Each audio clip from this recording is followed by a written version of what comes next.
Some vocalizing. You can give, it's like special forces mics.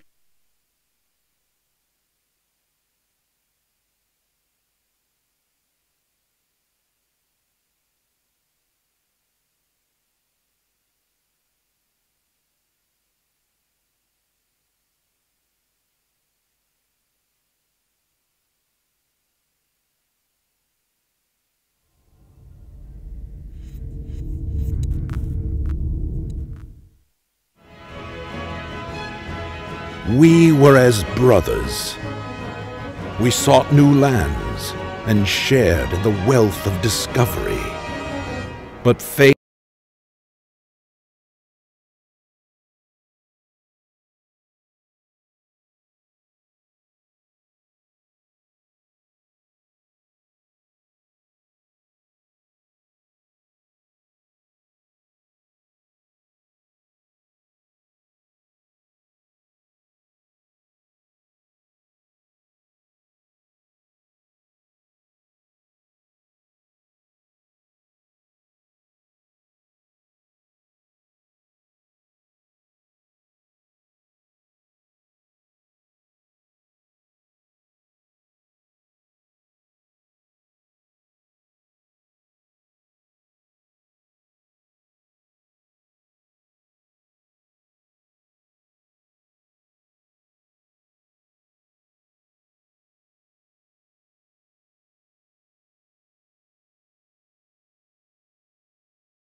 we sought new lands.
at that. Hello. Wow. There are so very many of you. Thank you very much for coming. This is really exciting. I'm John Walker from Rock Paper Shotgun, and this is the first panel of Rezzed 2013, which, as everyone knows, is... Oh, my mic's come off already.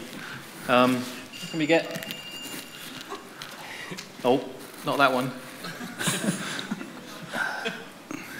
Come on, one more. Yeah, that looks right. There we go. I didn't know I was on. So, whose phone was that? A select panel of games developers who are most furious about this subject. I've brought on stage for you today. No, sorry. We're actually here to talk about the very grown-up sounding subject of how can new business models improve PC gaming, or as I thought was more succinct, are we buggering up games? So I'm just really thrilled to introduce this panel, a stunning panel of gaming luminaries, and I feel like I'm actually saying that for real rather than to be polite. We've got an enormous range of business experience and different approaches to PC gaming up on stage. So first of all, from Introversion Software, we've got the men behind PC gaming classics like Darwinia and Uplink, and of course now Prison Architect. That's Chris DeLay and Mark Morris. Applaud for them.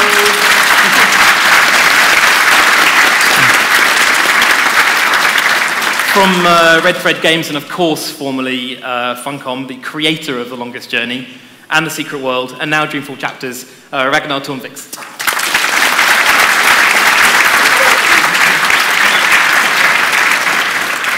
The creator of Frozen Synapse, and now working on Frozen End Zone, the man who is Mode 7, it's Paul Taylor.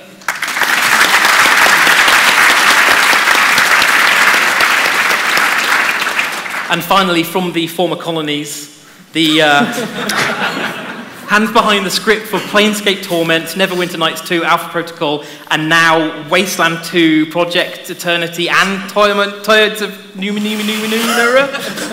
It's only Mr. Chris Avellone.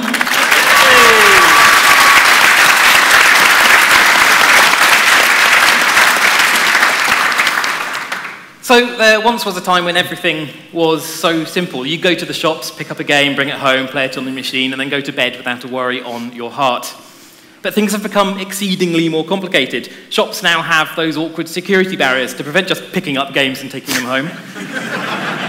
Machines are ever more diverse and complicated to use. Playing a game might require registering, downloading, signing in, updating, reconfiguring, encoding it for yourself, and bedtime just seems to become an increasingly fraught business. So, with free-to-play, alpha funding, day one DLC, the War Z, Kickstarter, and if we can only get past the DRM, what of this is benefiting gamers? So that's kind of where I want to begin today. We're going to talk amongst ourselves, and then we're definitely going to open it up for hopefully lots of questions from you guys, because obviously this is a nice controversial topic, and we should get some good debate going. So the question I want to begin with, panel, and please just jump in as you will and interrupt each other, shout each other down, throw chairs, however you feel. Come on then. Why doesn't the old model work anymore? Why can't a happy-go-lucky developer with a game on his heart just get a big wad of cash from a publisher and go make his game? Because publishers and retailers are we live? Can we are live on the internet. Oh, fuck it, they're cunts. Publishers and retailers. That's why. That's why. I can expand on that. Maybe elucidate somewhat. If you want me to expand on it. Why retail? Retailers were bad because, well, from our perspective, we couldn't get our games anywhere near UK retail when we started out. I think HMV took Uplink and put them, well, in boxes in the storerooms. They hardly went out onto the shelves. There was no interest from the buyers in picking up any obscure or strange titles. So there was, all they wanted was mainstream that they could fill, like the blockbuster approach. You know, they just want 100 copies of the latest AAA title and that's it, and no one is going to get a look in at all, full stop, done. So if that model had continued, the indie revolution could not and would not have occurred. So I'm sort of going to, I could talk for hours and hours, but I'll let someone else, you know. Well, the PC section in most video game shops is kind of the dingy, dark, smelly corner, isn't it, that you don't really want to go to. And the number of games on display there is so small as compared to the number of PC games that you can actually get on Steam or on anywhere else. You know, just the range isn't there, is it? I mean, you can still go to publishers and get money for your idea. It's not like that is impossible. I mean, that model still exists. But you don't have to anymore, and that is the really important thing. You don't have to go down that route. You're not stuck being in the bins at GameStop anymore. You're not stuck with the way things were, and that's what's most important: the diversity and the choices you have as a developer these days. And you don't have to prove to someone else what the model is. You can go and ask the people who are going to be buying the game, do you want to buy this game? Exactly. Now you guys can get a say in that as well, and that makes a big difference. Exactly. Yeah. And that's it's just straightforwardly more efficient. So that's going to. Efficiency. Yeah. That's what we got, yeah. Well, I think there's even been instances where even if you proved you can do a certain type of game and do it successfully, generally you find yourself having to sell it again to either the same publisher or a different publisher, regardless of your track record. And I guess I'm going to be a little devil's advocate here and say that to an extent I understand where publishers are coming from. When they're investing anywhere from $20 to $30 million in some crazy AAA game, their desire to take risks, their desire to be innovative, their desire to experiment with adjectives like, hardcore or old school or PC only, they don't want to hear any of that because they realize their investment is so large. Their chance of getting a return if they have a game with adjectives like that is so much less. And it's just really frustrating when you do have a certain idea or concept you do want to pitch. There's a very limited audience of publishers that you can do it with. But having Steam and digital delivery and like what you were saying, it's a great time for indies and PC-only games. And the more we can sort of get out of the loop of the old business model and, I love Kickstarter because we're getting funding from people that understand what type of game is being made, and that's absolutely fantastic, and that's been great for us. It saves us a lot of time too. Actually, going on Kickstarter is a month of bone-grinding work, but after that, you're free to make the game. When you work with publishers, it's a constant pressure to deliver the next demo, the next playable, to constantly defend your decisions. Well, with you guys, we've presented the game, we got the money, we can focus on making that game that we promised. And even better, not to keep hyping Kickstarter, but it's also more efficient in so many ways, because usually in 30 days, you know if your idea stinks or not. You know if people will actually buy or be willing to put money forth in your game, rather than a year and a half or 2 years down the road where you have to purchase a bunch of marketing dollars to try and sell them on the idea that they're not really that stoked about anyway. So Kickstarter's a good model for that. It's like a litmus test. Exactly. Yeah, if your Kickstarter fails, then your game probably will fail anyway when you finish it. Or it's a very good indication that you're going to have an uphill battle to make people play your game. Yeah, and usually when people have Kickstarters that have failed, they usually just do a post-mortem and go, you know what, here are the concepts that didn't resonate with the public, here's where we think we went wrong, and a lot of them end up trying to relaunch the Kickstarter. Again, they have an uphill battle at that point, but that's interesting because we've never done a Kickstarter, but we actually cancelled the game that we were working on immediately before Prison Architect. It was called Subversion, and we were working on it for years on end, and then we cancelled it. And I have this terrifying feeling of what would have happened if we'd raised $1 million through Kickstarter at the very start of the process. Because one of the great things about being an indie as well is that you're free to cancel your bullshit game at any time. If you realize that you're not going to get there. Right? But whereas Kickstarter, it actually takes away one of those key powers in my mind. It doesn't take it away, but you're inviting the wrath of very generous people, aren't you? That's actually one of the reasons we decided not to do a Kickstarter for our sort of forthcoming game, was that we didn't want to feel like we were beholden to the expectations of a particular audience based on what we presented at the start. To have real freedom means that you're funding it yourself, literally. So you didn't want to commit, you didn't want to be in a relationship, this whole boyfriend-girlfriend thing isn't going to work out. We're young, we like our freedom. So it's just, I don't think that necessarily has to be true about Kickstarter, but it was just one of the elements. It felt like some degree of control was being taken away. And just for this project, we really felt like keeping control was really important. Well, I think people who fund games on Kickstarter are very aware, at least it feels like it, that changes may happen. Yeah. That release dates might shift, that priorities might shift, that you will actually iterate and change the game as you go on. The communication is what they demand. It's like working with a publisher, except a lot easier, and the backers have already put their money in, so they can't hold back a payment. But I mean, it's still that relationship of a dialogue, and that's really, really important. So I don't feel that having been on Kickstarter locks us into exactly every single thing that we talked about during the Kickstarter, as long as we communicate that vision continuously, and that's the important thing. How do you feel about the quiz? Do you feel like there's some sort of sense of being beholden to the promises you've made in advance of receiving those funds? Oh, sure. Well, I mean, but then we were responsible for promising those rewards and those goals in the first place, and we thought they were the right things to base our game around and present as foundations. We're like, you know what? It will cost this amount to have an extra city in the game. We like doing companions for our game, so of course we'd like to write more if we have the resources and the budget to do it. It's just something that we like to do as a studio. So as long as the resources are there, making a compact like that with our backers, I don't see as a limitation. It's more of the game that we'd like to do, I guess. I don't necessarily feel like there's any sort of like prisoner control or abusive relationship or anything like that.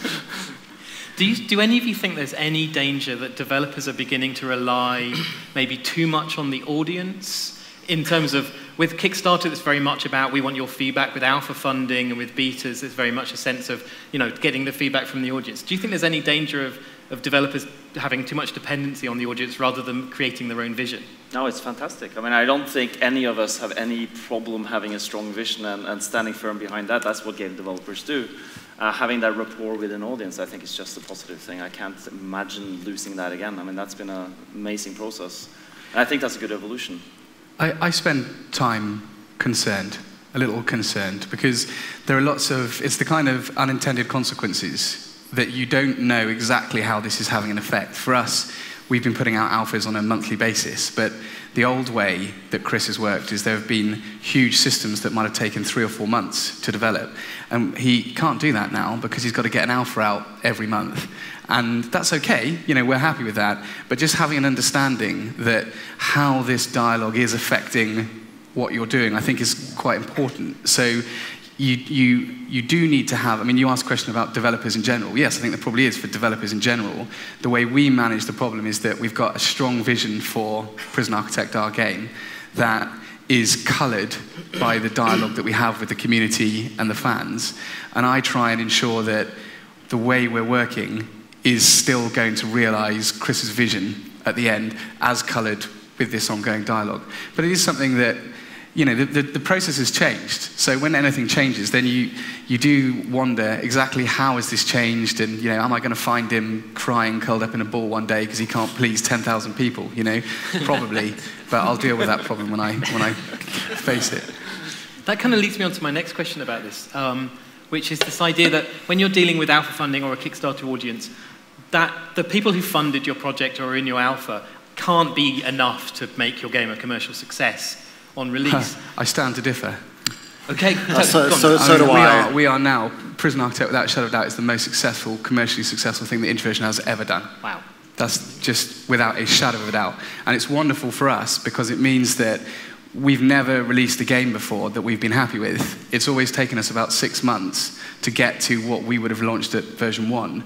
And with PA, because of the way that the model is working, we are definitely able to take the correct amount of time to deliver the version of Prison Architect that we want to give to the world. And that's just amazing. Fantastic. It was a real concern for us, to be absolutely honest. Like after we had the Kickstarter and we had 22,000 backers, it's great, but we wondered, is that it? Have all the people who are now ever going to get Dreamfall chapters, have they now backed the project and we're going to end up release date, we're just not going to sell a single copy? But I think, seeing that's why we sort of went on Steam Greenlight as well as early as we did, to sort of gauge the interest and see what people wanted. And that gave us a boost. But yeah, it was a real concern. But afterwards we've been able to see that lots of people didn't know about the Kickstarter, lots of people are still interested in, lots of people are voting for us. We know there's an audience there. But yeah, I think there is, for some at least, there is that danger of I don't know if it's a danger, at least you have the money to make the game, but that you could end up, that being it, and the game sort of peters out and nobody else buys it. It's possible. But if you make a great game, obviously it's going to draw people, to it. Yeah, I know just when it comes to, we would consider anything, like once Eternity is released, if more people purchase the game, we would just consider that, well, that's a nice bonus. But we basically consider that we've made the money on the game already for the backers and for our target audience. So we just focus on the funding that we've gotten already. And if anything more happens, that's great, but we don't ever plan for it. Okay. So how has your experience changed, Chris, in terms of working on these games compared to working on games that which have been signed by major publishers? How has your experience changed? Well, I think it's been touched on already, that the fact that you don't have to continually sell the game to the publisher month upon month to a very small select group in that publisher who may not understand all the intricacies of your game or why it's appealing or why a certain system might be interesting to players. There's that aspect. The community and the fan-based dialogues that we have where we discuss the game mechanics, those are a lot easier discussions, I think, than we've ever had during the process of game development. So that's been kind of a morale boost in that respect. Also, it's strangely reassuring to know exactly how much money you have coming in, because that makes a nice set of bookends for how much time and resources you can spend on the game. And with a publisher, every month, it usually ends up being an unfortunate dialogue, like, when is the money going to come in? Like, we delivered the milestone. When are you going to review it? And it's never been a continually clean process. And we waste so much producer and management time handling that situation when those people could, in fact, just be working on making the game better. So with Kickstarter, the big relief has been a lot of that production and management stuff happens during the month before Kickstarter, at least, and then the month during the Kickstarter. Once all that production wrangling is done, we find our producers are much more freed up after that point to help with tasking and resource management, and it just ends up making a better game, in my opinion. It's a lot more relaxing, and you feel like you're adding content because you have more energy to devote just to the fun. It's quite interesting, when you say relaxing, in like a creative environment, it's quite important, I think, to have that just a little bit. Have that headspace and be relaxed to actually allow you to spend a little bit of time with a concept that might not be fully worked out, just to play it. And I think that old, like, top-down, contained publisher putting pressure on you all the time, or in the indie world, the cash flow trending to zero, just doesn't give you that ability to be. And also never getting the feedback. And one of the wonderful things about doing the alpha process is that we write features and then we get feedback on them like 4 weeks later as people actually try them out. And ordinarily you would write something and it could be like 2 years before anybody ever really saw it. And the closer that you get to the game launch, and so the money's going like this, going down and down and down, and you're worrying that you've misjudged it, and you're worried that the game you've made is actually a turd as well, is kind of increasing because you're sort of like this the whole time, and you've got no way of knowing whether you've got a good game on your hands or not. And so, the alpha process is such a wonderful process because you're always getting that feedback, and you don't have to worry about running out of money at the same time, and you can kind of bound the things that you're doing based on how successful you've been, It's a really... You've had the same experience? Yeah, definitely. I mean, having that feedback is vitally important. I think something that no one's mentioned yet is actually the way that these things benefit gamers, they benefit customers, because the reason that the beta and alpha pre-order stuff works is because people really like playing stuff early. And this is actually, and they're willing to pay for that. So this is actually something that I think developers have realized. Before you might say, I wouldn't necessarily release a beta because it's not finished and there's all these polishing things that you worry about. But actually, people really love the experience of being able to see like the demo version, as it were, of something, the prototype, and they like being involved with the process and engaging with the people who are making it. So it really does have that benefit as well. We've talked a lot about how great it is for us, not to watch cash flow and people are magically giving us money, but there's a reason for that. It's because it's a benefit there for them as well. Yeah, you're absolutely right. And for us, when we kind of hit upon the specific way that we did it, we very much came at it with the approach that we wanted to give the community that were very interested in Introversion and Prison Architect access to the development process. So we saw it as selling them a service, selling them access to the way we do things, a two-way dialogue with us, seeing the builds going along, rather than selling a product, which is what we've done for the last 10 years. Yeah.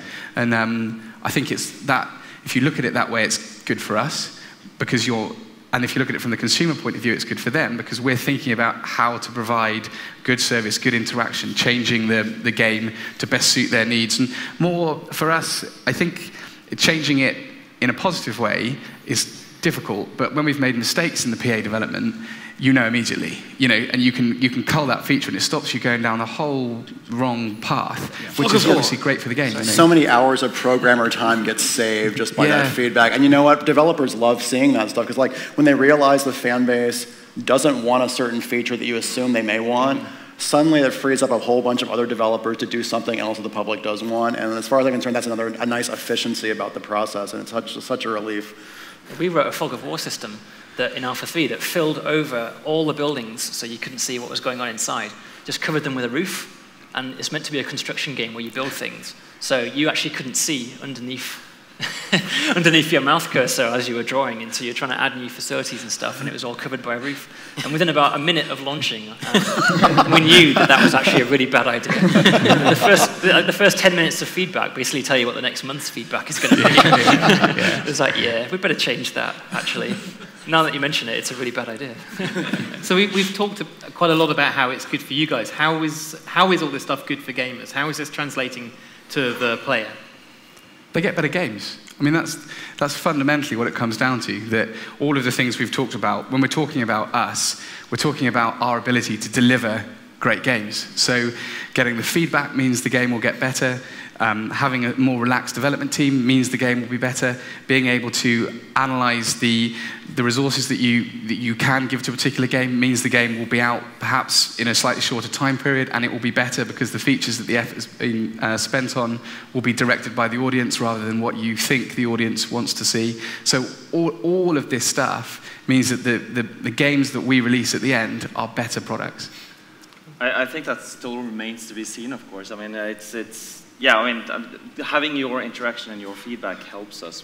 But at the same time, I think you mentioned earlier about sort of there's less creative pressure. I actually disagree. I think there's much more pressure on us with this model. When you have a publisher, you have a cushion. It's like, at the end of the day, you can always go and beg for more money, more time, because they will want to see the game finished, and oftentimes you're going to get that. But in this case, you lose that cushion. There's more creative pressure.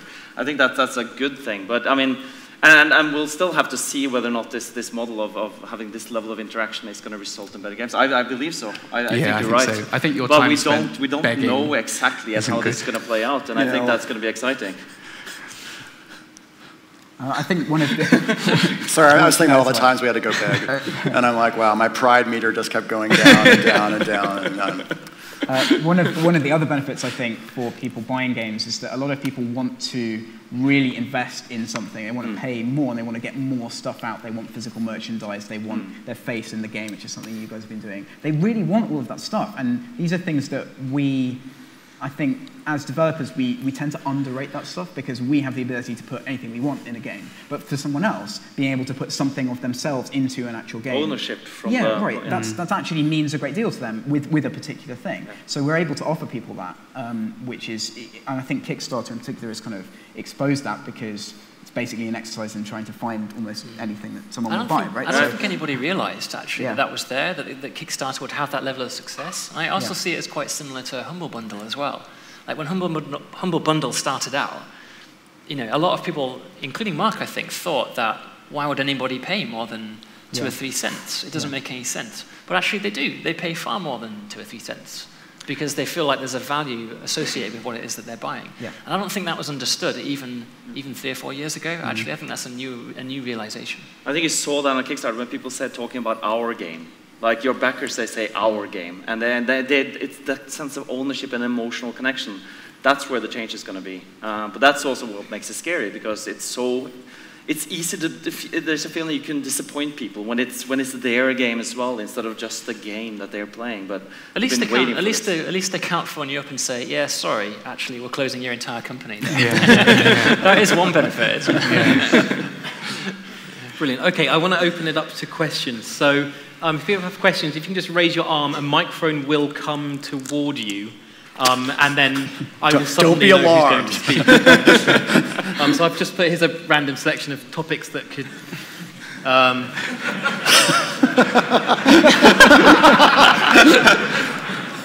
inspire some questions. So, okay, question over here. Hi there. I was just wondering, obviously, talking about Kickstarters and the small company, it helps you loads. How do you imagine this will affect in the future, or if any, have any effect on AAA games and them sort of industries? Do you think if it will affect? AAA games AAA games are alive and well. I mean, and they're going to remain so for a while. We're not talking that market is not going to disappear in the next 10, 15, 20 years. It's diversity we're adding, at least in my point of view. Yeah, I think the top of the gaming industry, if you want to call it that, the AAA, the publisher-developer synergy actually works quite well for those really, really massive titles. And I think... have you heard of a game called Call of Duty? Like, yeah. Those guys are fine. The one with a dog? I think so. Call of Duty Kickstarter. That'll be an interesting experiment. Time, we really need the money. There'll be one. $1 million or else Give it 20 years. Yeah. You couldn't raise enough though, could you, on Kickstarter, even if they tried? I mean, even a really successful Kickstarter at 5 or 6 million is not really enough for a game like that. No. So they'd look at Kickstarter and go, nah, that's pocket change. I hope AAA doesn't disappear. I mean, I like to sit down with a game that costs $100 million sometimes. It's great fun. I mean, you get to see that amount of money on the screen. It's fantastic. But then I also want to play a game that was made by one guy in 3 months. I mean, you want that diversity. Yeah. Hi. Of the most successful Kickstarters that have happened, they've all had established fan bases and have already made games with a track record. So mine's sort of the opposite question of what about people who are just starting out making games? Is Kickstarter a good model for them? How does it work that way? Yes, absolutely. So there are lots of examples of, I mean, there are a lot of games that succeed on Kickstarter that have, start with nothing but a fantastic idea. They might not make 5 million, but they make $250,000. I mean, there are games like one game, Krillbite, is making a game called Among the Sleep, fantastic first-person game. You play a baby. That game has no established IP, no established developers, but they managed to raise $250,000. That's a lot of money. That's fantastic. And yes, there absolutely is room on Kickstarter for unestablished companies and IPs. Yeah. So Paul, why haven't you gone down that line? With Kickstarter for the next game? Well, it's something that I mentioned earlier. We really wanted to fund it ourselves, and we felt that having done a beta for our previous game, we'd got a lot of goodwill, certainly from our community, in terms of funding us, so we thought, why not use some of the money we made on our previous game and just get something to the point where we're really, really happy to release it as a beta, as a kind of full experience that is quite polished, just to kind of...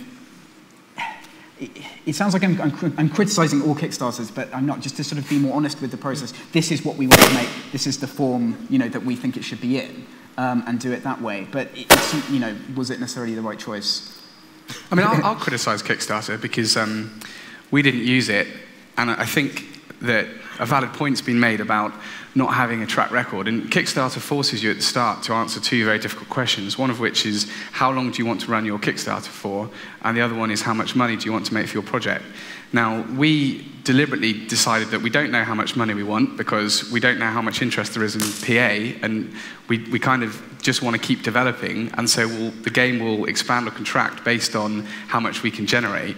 And secondly, if someone else launches on Kickstarter at the same time that we launch, we might not make our Kickstarter target. So why do we want to take that risk? We're going to run over time, and every time we put out an alpha, hopefully we'll pick up a little bit more press, and we'll build momentum, and we'll maintain that momentum and carry it through. And Kickstarter is good in that you get potentially a big audience through the site, but you also lose revenue. There's lots of problems with it. And I think that it's a very valid point, actually, that if you don't have a track record in making games, it's going to be a lot harder for you to elicit benefit from Kickstarter. It can be done, but I think it is a lot harder. And but isn't that a good thing, where it forces people to think about what they're making and to think about how they're presenting it? But it might not be because of the game idea. It could just be that at that particular time on Kickstarter, the money's going somewhere else, right? And someone that's absolutely brand spankers new in the industry, I would probably suggest going more down our route of setting up a website and driving traffic and seeing how it works that way. And yes, you'll still fail fast, right? Because if after the end of month one you've sold 5 copies, right?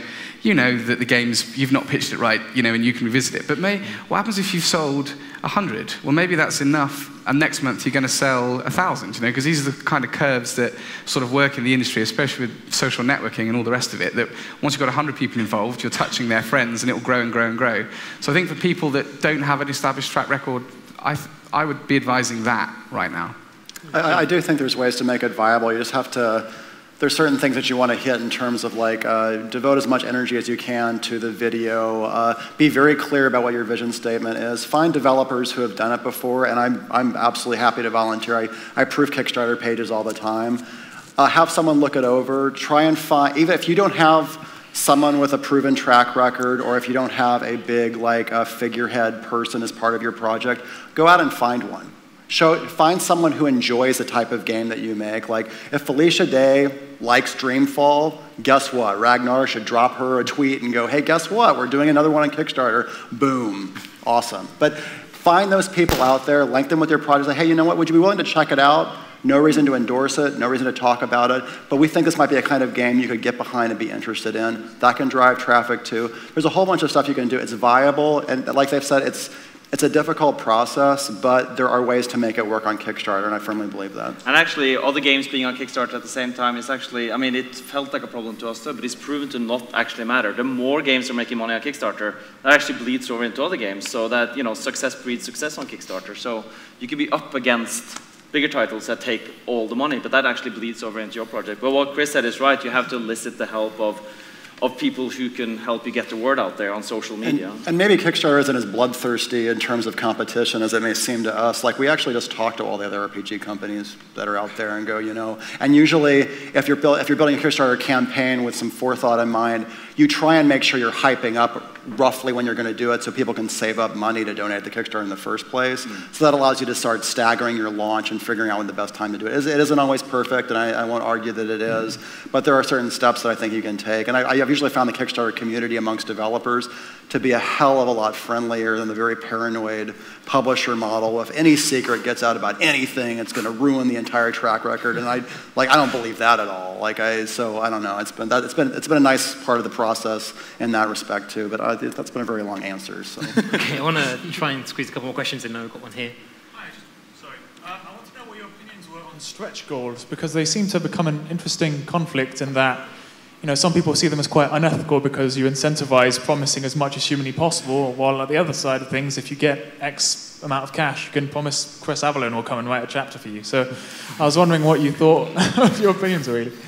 I find stretch goals that affect gameplay to be almost unbelievably weird. Like, if your game is good with 10 levels, why is adding another 2 based on what people pay good for your game? It seems like that's something you should know at the start. So I think people get into really weird territory with that, where they start letting the amount of money they get dictate the game design. I think that's really poisonous and bad. But on the other hand, there are certain stretch goals which are good, which don't stretch the game in weird directions, and that obviously works very well as a target for people to aim towards. I mean, in my point of view, I sort of have the exact opposite. Ambition and scope always scales, and it always has as long as I worked on games. You set certain targets, but things are always scalable. You know, the amount of content you have, you know, whether you have an extra dungeon in a game, in an RPG, obviously is something you can put in, and that will, you know, increase the content in the game. It's not really game specific, though. I think there are some games where that's terrible, absolutely. And there are some games where it's yeah, I totally agree. Well, I mean, if the argument then is, you know, stretch goals are good when they make sense, well, okay.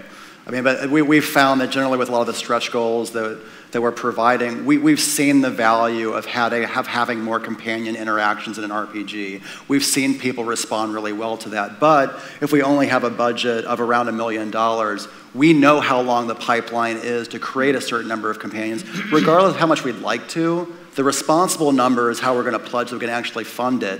And if we do get more money, we recognize the value that's going to add to the player if we can write those more companions. And I realize that's a very specific example, but it's the one I'm most familiar with. So I guess, I won't disagree with the fact that sometimes the stretch goals can seem a little bit weird in terms of the stuff that they're offering.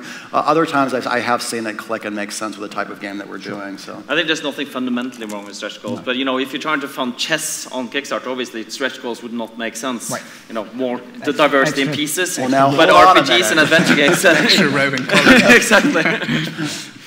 The bishop has more dialogue. Okay, question over here. Mostly prevalent in free-to-play games, there's now been a rising amount of games which are released in beta, and you pay to enter, and you pay your money to develop your character. But they refuse to reset the characters. Do you still feel that is a beta? And do you still feel that development can continue if you're unable to return back to a point where something's gone wrong? I think you've successfully silenced this panel. We don't understand. Sorry, I don't understand. So take a free-to-play game, we'll release an open beta, and you'll pay £30 to enter that beta, and you'll get 1,000 coins in the game. Now, once they've done that, they then say, we'll never take that away from you, we'll never take your character away from you. But if something goes wrong, exploits wreck the market, so, you know, something goes terribly wrong, you've then made the promise to not go back and fix that. to a certain level? Well, I think they shouldn't have promised it in the first place. I mean, the difficulty is if you have something which is absolutely game-breaking, there's not a lot you can do, So I think the problem there is saying, if you get in and play at this point, we will definitely 100% guarantee that your characters, your coins, your content will transfer into version 1.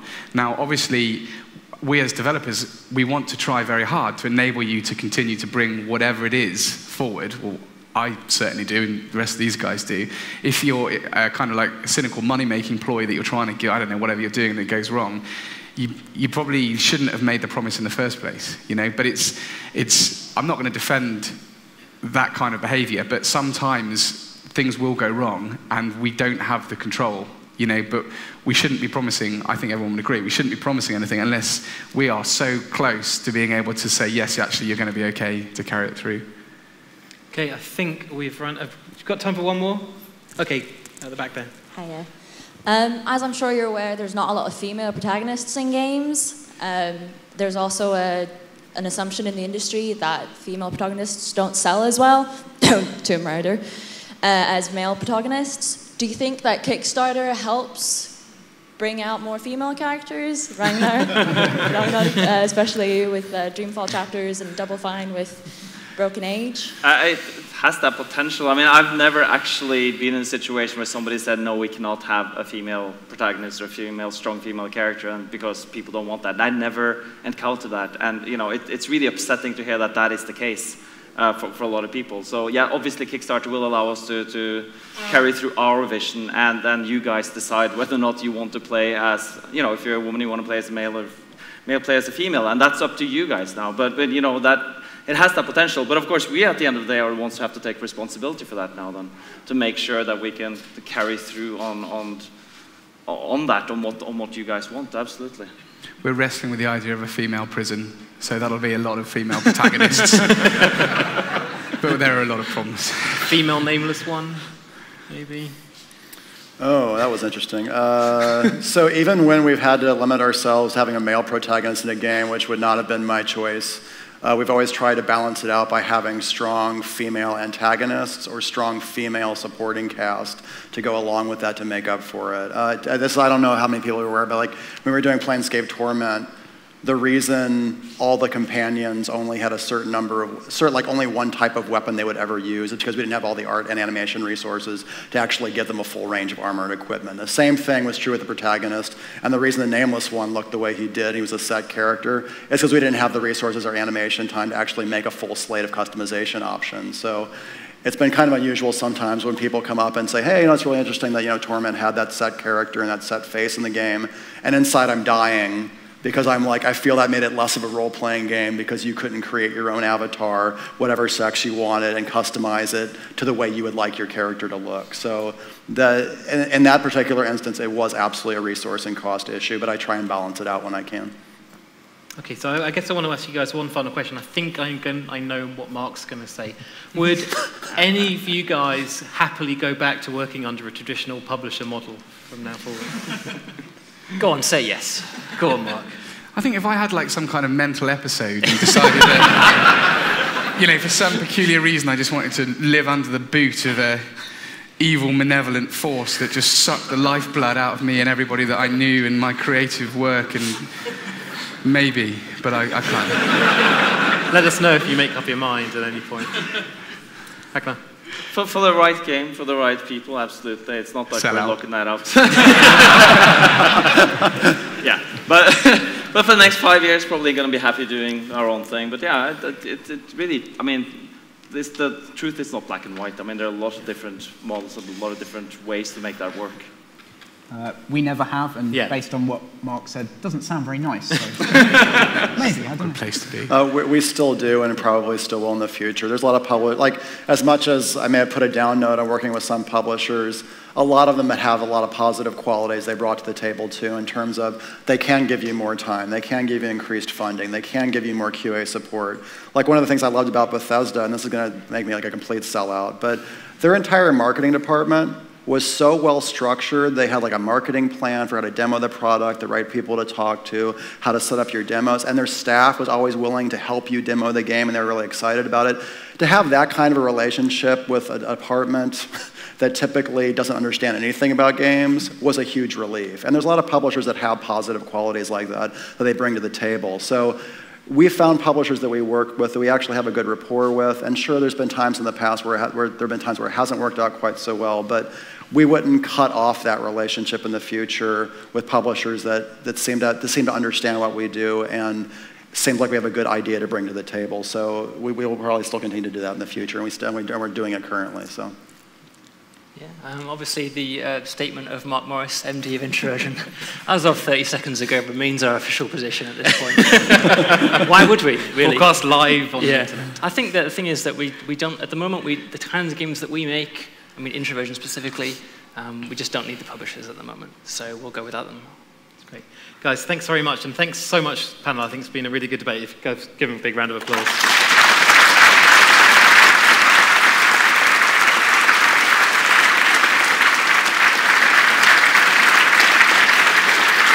Thank you. So it's Rome 2 is up next, I think, and we need to clear the hall so the next lot can come through. 12 o'clock tomorrow, we're going to have Chris Avellone and Ragnar are going to be back with us again for a set panel on storytelling that I am very much looking forward to. See you then.